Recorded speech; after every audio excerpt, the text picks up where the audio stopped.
hepimizin başına gelmiştir. Hatta belki tam da şu an bu durumu yaşıyorsunuz. O mesajı attınız ve şimdi telefona bakıp öylece bekliyorsunuz.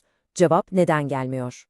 Hem de kime biliyor musunuz? Hani o arkadaşınız var ya, telefonu elinden düşürmeyen, her an çevrim içi olan, işte tam da ona bir mesaj atıyorsunuz. Ve sonra ne mi oluyor? Koca bir sessizlik. Dakikalar geçiyor. Tamam diyorsunuz kendi kendinize, kesin bir işi vardır. Ama içinizde bir ses, o küçücük şüphe yavaş yavaş büyümeye başlıyor, değil mi? Ve sonra o dakikalar saatlere dönüyor. İşte o an, o sessizlik artık gerçekten can sıkıcı bir hal oluyor. Beyninizde senaryolar dönmeye başlıyor. Acaba yanlış bir şey mi dedim? Yoksa beni görmezden mi geliyor? Peki insanlar mesajlara neden geç cevap veriyor? Gelin bu basit görünen sorunun arkasındaki o şaşırtıcı derecede karmaşık psikolojiye ve sosyal dinamiklere birlikte bakalım. Şimdi hemen en kötüsünü düşünmeye başlamadan önce bir duralım. Çünkü işin aslı şu ki, çoğu zaman meselenin sizinle hiçbir ilgisi yok. Sebep genellikle hayatın ta kendisi. Bazen en basit açıklama en doğrusudur, değil mi? Yani karşınızdaki kişi belki de önemli bir toplantının ortasındadır, ailesiyle akşam yemeğindedir ya da yetiştirmesi gereken acil bir işi vardır. Şunu unutmamak lazım, siz mesaj attığınızda onların dünyası durmuyor, o yoğun günün sadece bir parçasınız. Ah, bir de o klasik tuzak var. Dur, şuna birazdan döneyim. Hepimiz yaparız bunu. Kafamızda mesajınıza harika, düşünceli bir cevap hazırlarız ama sonra ne olur? Hayat araya girer ve o mesaj adeta dijital bir kara delikte kaybolur gider. Eminim bu size de tanıdık geliyordur. Bir saniye düşünelim. Her gün telefonlarımıza kaç tane bildirim geliyor? Yüzlerce. WhatsApp grupları, iş mailleri, sosyal medya güncellemeleri. Yani öyle bir dijital gürültü var ki bu bombardımanın içinde tek bir mesajın arada kaynaması sadece muhtemel değil, neredeyse kaçınılmaz bir durum. Demek ki ilk kuralımız neymiş? Hemen kişisel algılamamak. Çoğu zaman arkasında kötü bir niyet yok, sadece bildiğimiz o koşturmaca var. Peki, ya sebep dış etkenler değil de tamamen içsel bir durumsa? İşte şimdi konunun daha derinlerine iniyoruz. Dış etkenleri bir kenara bırakıp mesajı alan kişinin iç dünyasına bir göz atalım. Çünkü bazen mesele zaman bulmak değil, enerji bulmaktır.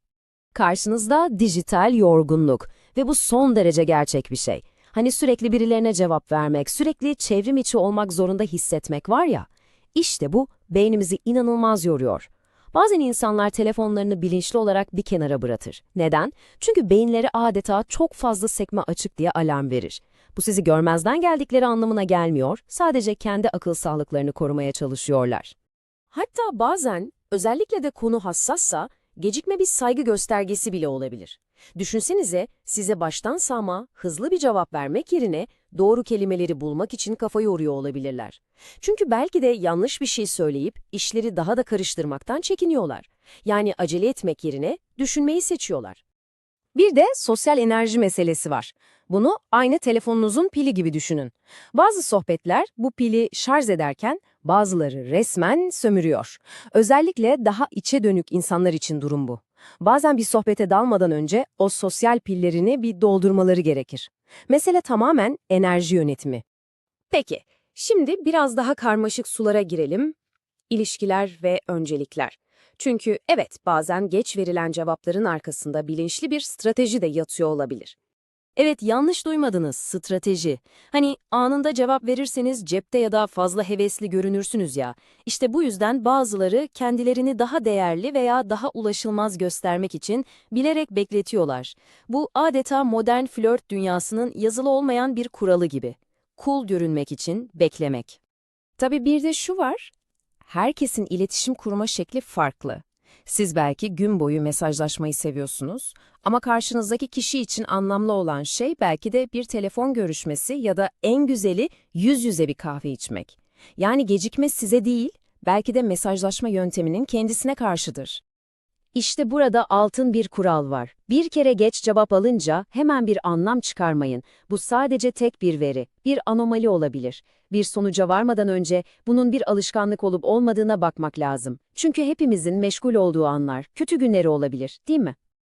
Ama Eğer bu durum bir kerelik bir şey değil de sürekli bir hale geldiyse, işte o zaman işin rengi değişir. Yani cevaplar sürekli saatler hatta günler sonra geliyorsa, gelen cevaplarda evet, ok gibi kısa ve soğuksa, üstüne bir de sohbeti hep siz başlatıyorsanız, bu karşı tarafın ilgisinin azaldığına ya da hayatındaki önceliklerin değiştiğine dair güçlü bir işaret olabilir. Bakın nerelerden geçtik. Yoğunluk, dijital yorgunluk, sosyal oyunlar, değişen öncelikler, bir sürü farklı sebep gördük. Peki tüm bu parçaları nasıl birleştireceğiz? Bu geç cevap gizemini nasıl çözeceğiz? Aslında büyük resme baktığımızda durum genelde şöyle. Bu gecikmelerin en büyük payı, yani neredeyse yarısı, tamamen pratik sebepler. İş güç, yoğunluk, unutkanlık. Hani o en çok korktuğumuz şey var ya, yani gerçek ilgisizlik, o genellikle en küçük ihtimal. Unutmayın, cevap nadiren tek bir şeye bağlıdır. Ve işte bu konudan almamız gereken en önemli ders belki de bu.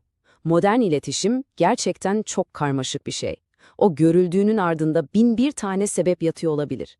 O yüzden hemen en kötü senaryoyu kafamızda kurmak yerine bir adım geri çekilip büyük resmi görmeye çalışmak en iyisi. Peki tüm bunları konuştuktan sonra soru şimdi size dönüyor. Siz nasıl bir mesajlaşmacısınız? Mesaj gelir gelmez cevaplayanlardan mı, yoksa şöyle bir düşünüp zaman tanıyanlardan mı?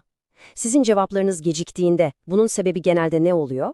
Belki bir dahaki sefere bir cevap beklerken tüm bu olasılıkları aklınıza getirirsiniz.